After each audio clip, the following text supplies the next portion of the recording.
This is group 2. Our video discussion continued. So first question, how does social class intersect with racial discrimination and help to explain continued stereotypes and that working hard will lead to the American dream? Is it only about working hard? This kind of reminds me of like the bootstrap, kind of pulling yourself up by the bootstraps. In one of the articles, I can't remember which one it was, but it discussed, how that might work for the white families, but it wasn't accessible or feasible for other families that were colored or immigrants to be able to do that because of the other restrictions that were placed upon them by the society and government. I thought this one kind of, I connected this question with the TED Talk we had to watch, and I thought it was really interesting how she talked about that when she was in school, she was lucky enough to be part of a program, and she realized, how she wasn't supposed to, she wasn't quote unquote supposed to have what she was getting. And she really saw the differences between what she was getting and what her peers were getting just from going back and forth every day and talking, talking to her peers and her friends in the neighborhood. And, I thought it was really the fact that she said she was taking what wasn't mine, really stuck out to me because, they talk about this American dream that everybody comes here for it, but yet the people that are coming here are the ones having the hardest time achieving that dream, and that's what they're told they're coming for, or what their relatives came for, and that's what they're working toward. So I definitely think that there's still that stereotype based on the community that you're living in and what race you are, and it is really about what resources are available to you. Mm-hmm. It's not just about working hard, it's just that the institutions are just hardly working for people. I found it so amazing in a sad way that, in the United States is one of the worst countries about upward mobility. So people work hard for that American dream, but because they're up against the racist and white-dominated institutions that, that are hardly working for them, it's fruitless. Mm-hmm. The next question, what is the educational debt? And discuss all components.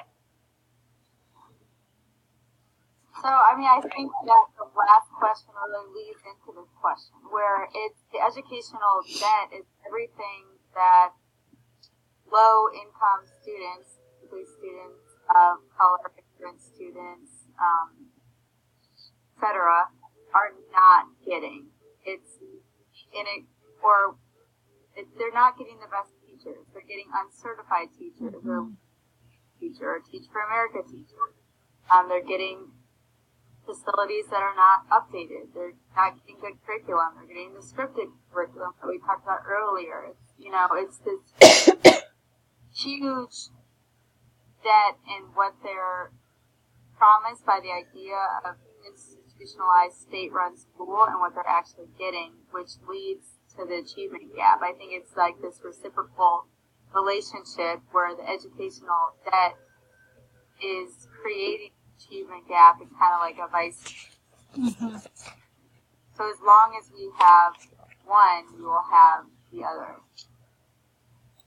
In the article about the presidential address by Gloria Lansing Billings, it really blew my mind under the economic debt part, where it says like Chicago schools spend about $8,400 annually, while a nearby neighborhood or school system spends like $17,000.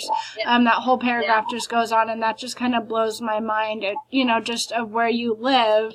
But, sometimes that it goes by what color your skin is of where you live still today, and how much, the white communities are getting more spending per pupil versus the other communities, and that just blows my mind that that's still happening today. Mm-hmm. And along with that one, you're talking about the economic debt, and, Lizzie, you touched on the historical debt, but, the moral debt that they talked about, that component, what's right versus what is actually happening, and the fact that everybody can acknowledge that what's happening is not right, but yet it's not being fixed, it's not being addressed, it's not being changed, and there's all these different excuses or, kind of going back to that whole economic funding and over time this is what's happened, but yet we need to do something about it. And it's just not happening. Yeah, and then there's also the socio-political debt as well, where I think I touched upon it just a few minutes ago, where the institutions, government and schooling and all that, there's just a degree that the community of color are just excluded from all those processes. Mm-hmm. And then kind of going along with that funding, and that, that whole community aspect, how does school funding shape educational inequities? So going back to the previous article, I thought so much of institutional inequities and societal, the achievement gap is seen and felt by students and teachers and families, but it's not really visible. So seeing all those charts where you see the funding gaps and that very visible logistical difference between this, what is spent on a child at school A versus school B, was really effective in understanding how purposeful a lot of these things are and how school funding is such a huge motivation. I mean, I know that culturally I constantly hear parents talking about, well, yeah, we moved to this neighborhood for the school district. And to me, that's crazy that you would move to a place just for that school. That just shows how there's so much inequality between what's happening in this neighborhood versus the neighborhood next door. You know what I mean? It's haves and have-nots. Mm-hmm. And that's interesting because my family, we actually did that. My parents moved us.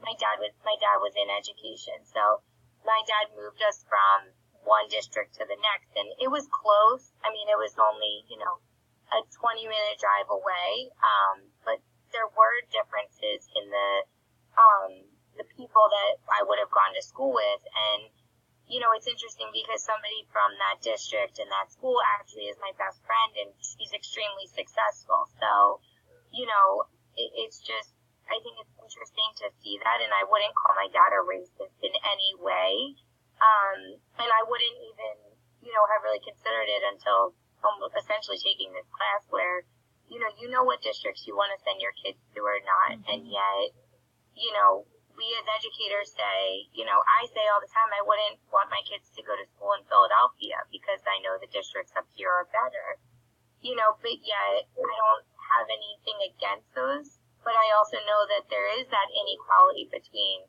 the districts here and the districts there and the resources available, and, to say that maybe I am we're part of the problem, but it also goes much bigger than where we are. And, the district I work in now, we pride ourselves on the fact that we spend less per child than any school district in our area, but yet our test scores are some of the highest. So, they take that pride in us as teachers and the kids and the hard work. Can't we give some of that money to other districts or give some resources to other districts, and kind of start that conversation with the community? Because if we're not using it, we are obviously, but if we can help other communities, why can't we do that within the same district, same area, same state? Mm-hmm. Right. And I think that was even suggested in one of the articles where, mm-hmm. Maybe the higher paying districts kind of buddy up with. So I remember seeing that in one of the articles. Yep.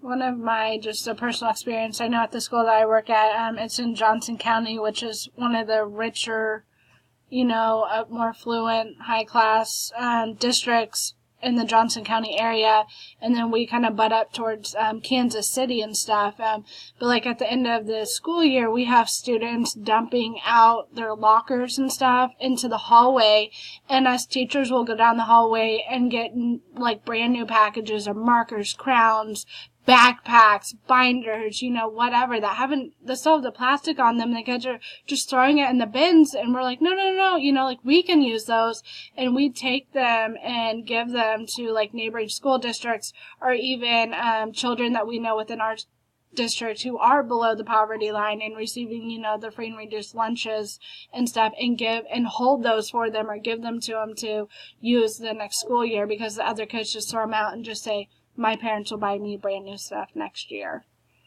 Yeah.